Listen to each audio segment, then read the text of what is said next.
ఇలాంటి ఇంజనీర్ ఈరోజు నేను ఏదైనా ఆలోచన చేసినా నేను కేశవరావు గారు తెలంగాణ సమాజం పట్ల సంపూర్ణమైన అవగాహన నుండి మేధావులు అని చెప్పగలిగిన వాళ్ళు నా దృష్టిలో ఇద్దరే. ఒకటి జయపాల్ రెడ్డి గారు, రెండు కేశవరావు గారు. నాకు పరిచయం ఉన్న దాంట్లో నాకు పరిచయం లేని వాళ్ళు మేధావులు ఉండొచ్చు, నేను మేధావులు లేరని వాళ్ళని ఎవరిని తగ్గిస్తలేను. మళ్ళీ ఇది వివాదానికి దారి తీయకుంటే చెప్తున్నాను. జయపాల్ రెడ్డి గారిని ఇందులో భాగస్వామ్యం చేయడానికి వారు లేరు. అందుకే కేశవరావు గారిని విద్యా సంబంధించిన అంశాలు క్షుణ్ణంగా మీరు పరిశీలించండి, మీరు పూర్తి స్థాయి సమయం ఇవ్వండి. నేను సమయం ఇచ్చిన రాజకీయ పరంగా పొలిటికల్ ఎగ్జిక్యూటివ్ జాబ్ మాత్రమే నేను చేయగలను. ఎగ్జిక్యూటివ్ ఎడ్యుకేషన్ అందించాలంటే మీ సహకారం కావాలి, మీరు బాధ్యత తీసుకోండి అని కేశవరావు గారిని రిక్వెస్ట్ చేసి ప్రభుత్వ సలహాదారుడుగా ముఖ్యంగా విద్యాశాఖను వారి పర్యవేక్షణలో ఈరోజు ఈ ప్రభుత్వం ముందుకు తీసుకెళ్తుంది. అందుకే ఈరోజు పిల్లల్ని బడికి తేవడం, బడికి వచ్చిన పిల్లల్ని ప్రయోజకులను చేయడం చాలా క్యాజువల్ యాటిట్యూడ్లో మనం తీసుకుంటూ వచ్చినాం. ఎందుకంటే గత ప్రభుత్వాలు కానీ ప్రభుత్వంలో ఈరోజు కూడా వెల్ఫేర్ అనే దానికి ఉన్న ప్రాధాన్యత లేదు. ఓట్లను సాధించుకునే ఆలోచనలకు అనుకూలమైన నిర్ణయాలు ప్రభుత్వాల మొదటి ప్రాధాన్యతలో ఉంటున్నాయి. అవి అవసరమే, అధికారం ఉంటేనే ఇవన్నీ చేయగలం. కానీ అధికారంలోకి వచ్చిన తర్వాత కూడా అన్నీ అవే చేస్తే కూడా ఈ సమాజానికి అన్యాయం జరుగుద్ది. పేదవాడికి ఇల్లు ఇచ్చి ఉండొచ్చు, పెన్షన్ ఇచ్చి ఉండొచ్చు, పేదవాడికి రేషన్ బియ్యం ఇచ్చి ఉండొచ్చు, పేదవాడికి అసైన్మెంట్ భూములు ఇచ్చి ఉండొచ్చు. మేము రీసెంట్గా రాష్ట్ర ప్రభుత్వం సిపెక్, మీరే భాగస్వాములు అందులో, socio economic education employment and political caste survey మనం చేస్తే 56 కాలమ్స్లో నింపిన తర్వాత వాటిని ఒక క్రమ పద్ధతిలో పరిశీలిస్తే వెనుకబాటుతనానికి ఆస్తి లేకపోవడం కాదు అని చెప్పి ఒక క్లాసిక్ ఒక ఫైండింగ్ వచ్చింది. వెనుకబాటుతనానికి వాళ్ళకుండే ఆస్తుల అంతస్తులతో సంబంధం లేదు. గ్రామీణ ప్రాంతాలలో కొంతమంది దగ్గర 20-30 ఎకరాల భూమి ఉంది, లేకపోతే 200-500 గొర్రెలు, మేకలు, బర్రెలు ఉన్నాయి. కానీ సమాజంలో అత్యంత వెనుకబాటుతనాన్ని వాళ్ళు అనుభవిస్తున్నారు. కొంతమందికి ఇల్లు లేదు, భూమి లేదు, ఏమీ లేదు. కానీ సమాజంలో చాలా ఎలీట్ క్రౌడ్ కింద వాళ్లకు గుర్తింపు, గౌరవం ఉంది. ఈ రెండింటిని నేను మా అధికారులతో మాట్లాడి ఏంది డిఫరెన్స్ అని, సార్ ఆస్తి ఉన్న వాళ్ళకు చదువు లేదు, వాళ్ళు అత్యంత వెనుకబాటుతనాన్ని అనుభవిస్తున్నారు మానసికంగా. కానీ ఒక దళితుడో, ఒక గిరిజనుడో, లేకపోతే ఒక ఆదివాసియో బాగా చదువుకొని ఒక డాక్టరో, ఒక ఇంజనీర్ గానో, ఒక లాయర్ గానో, ఒక ఐఏఎస్ గానో రాణించి సమాజంలో అత్యంత ముందల నిలబడ్డాడు. అతనికి ప్రభుత్వం మీద ఆధారపడే అవసరమే లేదు, అతనే 10 మందికి సహాయాన్ని అందించే పరిస్థితి ఉంది. So outcome of this survey report is that education is foundation for your development, not your financial status. కొంతమంది యాదవ్ సోదరులు, మా కురుబ సోదరులు 30-40 ఎకరాల భూమి ఉంది, 100-200 మేకపిల్లలు ఉన్నాయి, అవసరం అనుకుంటే 1 కేజీ బంగారం ఉంది. కానీ పిల్లల్ని చదివించుకోకపోవడం వల్లనో లేకపోతే ఇతర కారణాల వల్ల వాళ్ళు ఈ సమాజంలో జరుగుతున్న మార్పును, ఈ సమాజం ఏ వైపు పోతుందో వాళ్ళు తెలుసుకునే అవకాశమే లేకుండా పోయింది. కానీ because of reservation, because of other aspects, neglected communities నుంచి వచ్చిన వాళ్ళు మంచి ప్రయోజకులైన డాక్టర్లు, ఇంజనీర్లు అవ్వడం వల్ల ఈరోజు సమాజం వాళ్ళందరినీ గౌరవిస్తుంది. సమాజంలో ఆస్తులు ఉన్న వాళ్ళు చాలామంది వచ్చి వాళ్ళకి నమస్కారం పెడుతున్నారు, వాళ్ళ దగ్గర అవసరానికి వచ్చి చేయి చేస్తున్నారు. మీరు సాయం చేయండి సార్, మీరు వైద్యం చేయండి సార్, మీరు మా పిల్లలకు చదువు చెప్పండి సార్, మీరు కలెక్టరో లేకపోతే మీరు ఐపీఎస్ అయితే వాళ్ళ దగ్గరికి వెళ్ళి మా ఈ సమస్య ఉన్నది పరిష్కరించండి సార్, మా గ్రామానికో మా కుటుంబానికో అని చెప్పుకుంటున్నాను. కానీ కోట్ల రూపాయల ఆస్తున్న వాళ్ళ దగ్గరికి ఎవరు పోయా ఏమీ అడగడం లేదు. ఎందుకు అంటే వాళ్ళకి విద్య లేకపోవడం. అందుకే మిత్రులారా, ఈరోజు రాష్ట్ర ప్రభుత్వం స్పష్టంగా ఇల్లు, పెన్షన్, అసైన్మెంట్ భూములు ఇవన్నీ మీ జీవితంలో సమూలమైన మార్పు వస్తుంది అని నేను ఆశించడం లేదు. అవన్నీ ప్రభుత్వం చేయాల్సిందే, చేస్తుంది. ప్రభుత్వం ఆదాయం పెంచాలి, పేదలకు పంచాలి అనేది మా ఆలోచనే. కానీ ప్రతి తరానికి ఇదే చేయాల్సిన పరిస్థితి. ఒక తరంలో నేను ఒక డాక్టర్నో, ఒక ఇంజనీర్నో, ఒక ప్రయోజకుని తయారు చేస్తే ఇంకా భవిష్యత్ తరాల కోసం ఈ ప్రభుత్వం వైపు చూడకుండా వాళ్ళని ఈ సమాజంలో సొంత కాళ్ళ మీద నిలబెట్టగలిగిన పరిస్థితి వస్తుంది. ఆ నిలబెట్టగలిగిన శక్తి మీ దగ్గరనే ఉంది. ఆ నిలబెట్టగలిగిన శక్తి ఇక్కడనే ఉంది, ఉపాధ్యాయుల దగ్గర ఉంది. బడ్జెట్ ఖర్చు పెట్టట్లేదా? పెడుతున్నాం. ఈ సంవత్సరం దాదాపుగా 30,000 కోట్లు బడ్జెట్లో 9% విద్య మీద ఖర్చు పెడుతున్నాం.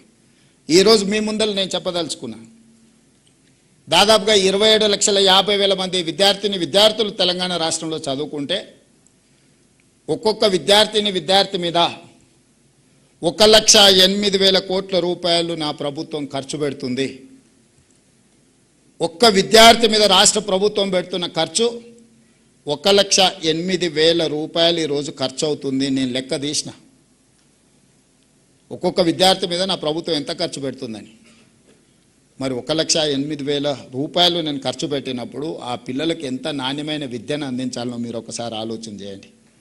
ఇవాళ ప్రైవేట్ స్కూల్కు పంపించుకుంటే నెలకు 2,000 ఫీజు కట్టుకున్న తల్లిదండ్రులు వాళ్ళు పెడుతున్న ఖర్చు 24,000. ఒక మంచి ప్రైవేట్ స్కూల్కి పంపిస్తే కూడా వాళ్ళ తల్లిదండ్రులు బట్టలు, పుస్తకాలు, ఇంకేమైనా పెట్టవచ్చు, ఇంకొక 24,000. యావరేజ్ 80 నుంచి 90% ప్రైవేట్ స్కూల్స్ ప్రైవేట్ కాలేజెస్కి వెళ్ళే అప్ టు 12th క్లాస్కి వెళ్ళే వాళ్ళకి సంవత్సరానికి 50,000కి మించి ఖర్చు పెడతలేం మనం, వాళ్ళ తల్లిదండ్రులు. కానీ తెలంగాణ రాష్ట్ర ప్రభుత్వం ఒక విద్యార్థి మీద 1,08,000 రూపాయలు ఈరోజు మనం ఖర్చు పెడుతున్నాం. మరి తల్లిదండ్రులు ప్రైవేట్కి ఎందుకు వెళ్తుండ్రు? ప్రైవేట్లోనే చేర్పించాలని ఎందుకు అనుకుంటుండ్రు? 27,000 ప్రభుత్వ పాఠశాలలు ఉంటే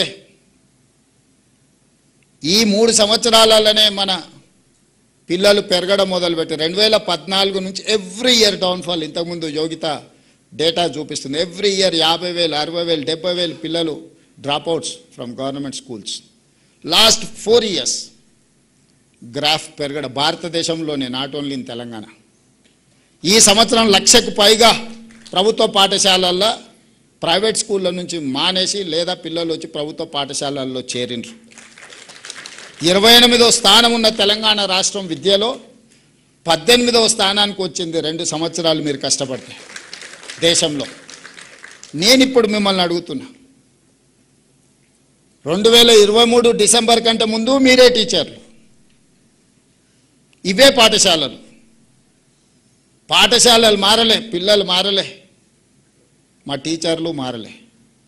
అంతకంటే ముందు 14 నుంచి 23 వరకు ఎవ్రీ ఇయర్ ఎందుకు డౌన్ఫాల్ చూసింది? 24 నుంచి 26 వరకు ఎందుకు అప్ ట్రెండ్ చూస్తున్నాం మనం? పొలిటికల్ ఎగ్జిక్యూటివ్ యొక్క అటెన్షన్, మా అటెన్షన్, మా ఫోకస్ ఎక్కడ ఉంటుందో మా యంత్రాంగం ఫోకస్ కూడా అక్కడనే ఉంటుంది. As a team leader I have to focus on certain things. Then only my chief secretary, my education secretary or my IT secretary will focus on that. నాకే ప్రాధాన్యత లేనప్పుడు నా దగ్గర ఉన్న సిబ్బంది, నాతో కలిసి పనిచేసే సిబ్బంది ఎందుకు వాటి మీద దృష్టి పెడతారు? ఈరోజు కొంతమంది అంటున్నారు, నిన్న మన కొందరు మాట్లాడుతూ ఉండే, తెలంగాణలో విద్యాశాఖకు పూర్తి స్థాయిలో మంత్రి లేడు, అర్జెంటుగా రేవంత్ రెడ్డి గారు పూర్తి స్థాయి మంత్రిని విద్యాశాఖకు నియమించాలని. నేను మిమ్మల్ని అడుగుతున్నా, పర్ఫామ్ చేసినందుకు నేను విద్యాశాఖ నుంచి తొలగాల? లేకపోతే నర్సరీ, ఎల్కేజీ, యూకేజీ ఇంట్రడ్యూస్ చేసి నర్సరీ నుంచి 12th క్లాస్ వరకు బ్రేక్ఫాస్ట్ ఇచ్చినందుకు నేను తొలగాలనా? లేదంటే 14 సంవత్సరాలు మీ ప్రమోషన్స్, మీ ట్రాన్స్ఫర్స్ లేకపోతే 23,000 మందికి ప్రమోషన్లు ఇచ్చి 30,000 పైగా టీచర్లను ట్రాన్స్ఫర్స్ చేసినందుకు విద్యాశాఖ మంత్రిగా నేను తొలగాలనా? 1956లో మొదలుపెట్టిన ఐటీఐలను ఆనాటి డీజిల్ మెకానిక్ లేకపోతే ఆనాడు ఉన్న నైపుణ్యాన్ని ఈ రోజు వరకు 70 సంవత్సరాలైనా అదే నేర్పిస్తున్న ఐటీఐలను ఏటీసీలుగా, అడ్వాన్స్ టెక్నాలజీ సెంటర్స్గా 119 నియోజకవర్గాలలో 119 మొదలుపెట్టి 3,000 కోట్ల రూపాయలు ఖర్చు పెడితే వాటిని అప్గ్రేడ్ చేయడానికి 86% టాటా ఇన్స్టిట్యూట్ ఇన్వెస్ట్ చేసింది. ఓన్లీ 14% స్టేట్ గవర్నమెంట్ పెట్టింది. ట్రైనర్స్ ట్రైనింగ్ టాటా ఇచ్చింది. రాబోయే 10 సంవత్సరాలు ఇన్స్టిట్యూషన్స్ వాళ్ళే నిర్వహిస్తామని టాటాను తీసుకొచ్చి ఐటీఐలను ఏటీసీలుగా మార్చినందుకు ఈరోజు విద్యాశాఖ మంత్రిగా నేను రాజీనామా చేయాలనా? నిర్లక్ష్యానికి లోనైన పాలిటెక్నిక్లను ఒకప్పుడు ఐటీలో చేరితే మా పిల్లగాడు అమెరికాకి వెళ్తాడు, డాలర్లు వస్తే దాంతోపాటు పెళ్ళై కట్నం కూడా వస్తుంది అనే తల్లిదండ్రులు ఈరోజు ఆర్టిఫిషియల్ ఇంటెలిజెన్స్ వల్ల వేలాది లక్షలాది మంది ఉద్యోగాలు పోయి తల్లిదండ్రులకు భారమై వెనక్కి రాలేక అక్కడ ఉండలేక సమస్యలు ఎదుర్కొంటుంటే ప్రపంచంలో వచ్చిన మార్పు, వైట్ కాలర్ జాబ్స్ లేవు, వైట్ కాలర్ జాబ్స్కు కష్టం అనుకున్నప్పుడు యంగ్ ఇండియా స్కిల్స్ యూనివర్సిటీని మొదలుపెట్టి వాళ్ళకి స్కిల్ నేర్పించి certificate course, diploma course, degree course ప్రపంచంతో పోటీ పడే విధంగా మార్చి young India skills university public private partnership మేమే యూనివర్సిటీ పెడితే నా దగ్గర 14 యూనివర్సిటీలు ఉన్నాయి. వాటి పరిస్థితి ఏముందో ఇక్కడ ఉన్న మా వీసీలు ఉన్నారు, లేకపోతే హైయర్ ఎడ్యుకేషన్ శాఖ బాలకృష్ణ గారు వీళ్ళందరూ ఉన్నారు. ఇంకొకటి నేను పెట్టినా అదనంగా చేసేది ఏం లేదని చెప్పి young India skills university aided by Anand Mahindra vehicles మీరు చూస్తుంటారు రోడ్ల మీద కార్లు ఇవన్నీ. Mahindra group of companies chairman మన young India skills university chairperson ఈరోజు. Board of directors Reddy labs CEO one of the board of director, Apollo hospital CEO one of the director.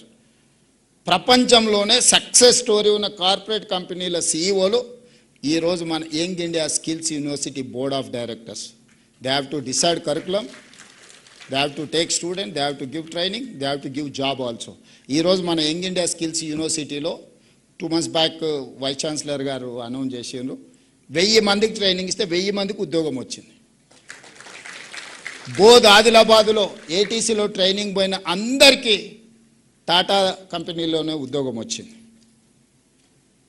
వీటన్నిటిని labour డిపార్ట్మెంట్లో ఐటీఐలు, పాలిటెక్నిక్ వచ్చేసి టెక్నికల్ ఎడ్యుకేషన్, స్కిల్స్ యూనివర్సిటీ వచ్చేసి IT and industries కింద ఉంటే వీటన్నిటిని single umbrella కిందకి తీసుకొచ్చి యంగ్ ఇండియా స్కిల్స్ యూనివర్సిటీ అండర్లోనే పాలిటెక్నిక్, ఏటీసీలను, ఐటీఐలను అన్నిటిని ఒక దగ్గరికి తీసుకొచ్చి hundreds of crores దాని మీద ఖర్చు పెట్టి పిల్లల్ని ఎంపవర్ చేసి వైట్ కాలర్ జాబ్లని రీప్లేస్ చేయాలంటే బ్లూ కాలర్ జాబ్ అంటే స్కిల్, నైపుణ్యం.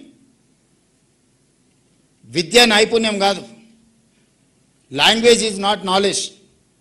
లాంగ్వేజ్ అనేది ఒక కమ్యూనికేట్ చేయడానికి. అమెరికాలో బిచ్చమెత్తుకునేటోడు కూడా ఇంగ్లీష్లో మాట్లాడతాడు. చైనాలో ఇంగ్లీష్ వచ్చిన వాళ్ళు 10% కూడా వెళ్ళరు. జర్మన్లో కూడా hardly 10%. You go and see South Korea. మరి చైనా, జర్మన్, సౌత్ కొరియా ప్రపంచాన్ని ఎట్లా శాసిస్తుంది ఇంగ్లీష్ రాకపోతే?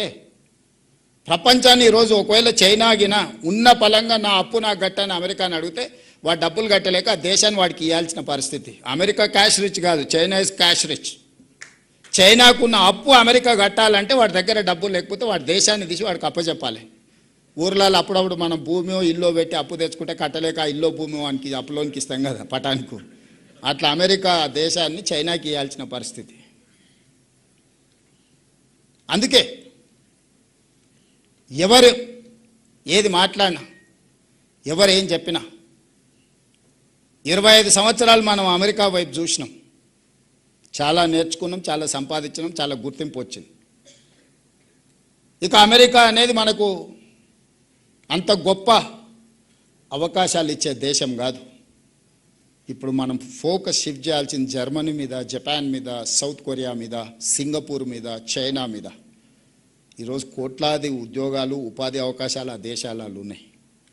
మనం జర్మనీ నేర్చుకోలే, జపనీస్ లాంగ్వేజ్ నేర్చుకోలే, కొరియన్ లాంగ్వేజ్ నేర్చుకోలేదు. ఈ లాంగ్వేజ్ కొంచెం కొంచెం వచ్చినా మనకు సాంకేతిక నైపుణ్యం ఉంటే లక్షలాది రూపాయల జీతం ఇచ్చి మనల్ని ఈరోజు ఉద్యోగం ఇవ్వడానికి ఆ దేశాలు మన కోసం ఎదురు చూస్తున్నాయి.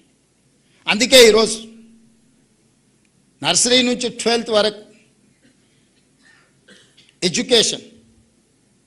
ఎడ్యుకేషన్లో లాంగ్వేజ్ ఉండొచ్చు, నాలెడ్జ్ ఉండొచ్చు. కేశవరావు గారి క్లాస్ రూమ్లో నిర్బంధ విద్య కాదు, వాడికి అవగాహన, వాడికి తెలివి, వానికి విషయ పరిజ్ఞానం ఉండాలని. 12th తర్వాత స్కిల్ వైపు షిఫ్ట్ చేయాలనేది నా ఉద్దేశం. అప్ టు 12th వరకు ప్రపంచం పట్ల సంపూర్ణమైన అవగాహన ఉండాలి. ఈ సంపూర్ణమైన అవగాహన ఇచ్చే టూలే మీరు ఇవ్వకుంటే అది జరగదు. ఈరోజు ప్రైవేట్లో 11,000 పాఠశాలలు ఉంటే 33 లక్షల మంది స్టూడెంట్స్ ఉన్నారు. ప్రభుత్వంలో 27,000 పాఠశాలలు ఉంటే మన దగ్గర 27 లక్షల మంది స్టూడెంట్స్ ఉన్నారు. ప్రైవేట్లో 11,000 పాఠశాలల్లో 33 లక్షల పిల్లలకు చదువు చెప్పగలిగినప్పుడు మన 27,000 పాఠశాలల్లో ఎంతమంది పిల్లలకు మనం చదువు చెప్పొచ్చో మీరే ఆలోచన చేయండి. రెండవది, అప్పుడప్పుడు కొన్ని రిఫార్మ్స్ మీద మాట్లాడినప్పుడు మా ఉపాధ్యాయ సంఘాలు నా మీద కోపంగా మాట్లాడుతారు. నేను సంఘాల అధ్యక్షులకు ఒక మాట చెప్పదలుచుకున్నాను. మీ సమస్యలన్నీ నాకు వదిలేయండి. ఉపాధ్యాయ సంఘాలు ఏ సమస్యల మీద అయితే కొట్లాడుతున్నారో మీరు అడగకుంటేనే మీ సమస్యను పరిష్కరించే బాధ్యత నేను తీసుకుంటా. మీరు ఏది అడగాల్సిన పని లేదు, మీ ఇంటికి పంపిస్తా. మీ ప్రమోషన్లు మీ ఇంటికి పంపించినా, మీ బదిలీలు మీ ఇంటికి పంపించినా, మీ రిక్రూట్మెంట్ డిఎస్సి రిక్రూట్మెంట్ ఏమైనా ఫ్రెష్ రిక్రూటీస్ ఇక్కడ ఎవరైనా ఉంటే లేదా మీ ఫ్రెండ్స్ ఉంటాడు కానీ 55 డేస్లో 11,000 నోటిఫికేషన్ టు అపాయింట్మెంట్ వరకు 55 డేస్లో నేను ఇచ్చిన. ఇంతవరకు ఎప్పుడైనా జరిగిందా? ఈ ప్రభుత్వం మీది కాబట్టి మీకోసం పనిచేస్తుంది. మీ సమస్యల పూచి నాది. ఉపాధ్యాయ సంఘాలకు నా సూచన, పిల్లల సమస్యల మీద మీరు కొట్లాడండి నాతోటి. మీ సమస్యల మీద కొట్లాడకండి. మీకు కంఫర్ట్ ఉంది, కంఫర్ట్ లేకపోతే ఏదైనా కావాలంటే నేను ఇస్తా. నెక్స్ట్ 3 years ఆర్ 5 years ఒక పంచవర్ష ప్రణాళిక పెట్టుకొని ఒక 5 ఏళ్లలో ఈ ఎడ్యుకేషన్ సిస్టమ్ని మేము మారుస్తాము, ఆదర్శంగా నిలబెడతాము. ఈ దేశంలోనే కాదు ప్రపంచంలో ఉండే దేశాల నుంచి వచ్చి మా ఇన్స్టిట్యూషన్స్ చూసే విధంగా మేము మారుస్తాము. ఈ 5 ఏళ్ళు మా ఉపాధ్యాయ సంఘాలు పిల్లల సమస్యల మీద మేము ప్రభుత్వాలతో కొట్లాడతామని మీరు ఓత్తు తీసుకొని బయటకు వెళ్ళండి. ఎట్లా మారదో నేను చూస్తా. ఏ ప్రభుత్వం అయినా మీకు తల ఉంచదా? ఐఏఎస్లను ట్రాన్స్ఫర్ చేసుడు కష్టం, ఈజీ. తీసి అటేస్తే మళ్ళీ కూడా వెనక్కి వచ్చి అడిగే ధైర్యం చేయరు. కానీ ఒక టీచర్ని ట్రాన్స్ఫర్ చేయగలమా? మీరు చెప్పండి, ఎంత శక్తి ఉంది మీకు? మీ శక్తిని, నా విజ్ఞప్తి ఒక్కటే, 5 ఏళ్ళు పిల్లల కోసం, ఎడ్యుకేషన్ కోసం, మన సొసైటీ కోసం, మన సమాజం కోసం, తరతరాల భవిష్యత్తును మార్చడానికి ఒక 5 సంవత్సరాలు మీరు ఒక ప్రతిజ్ఞ పూనండి.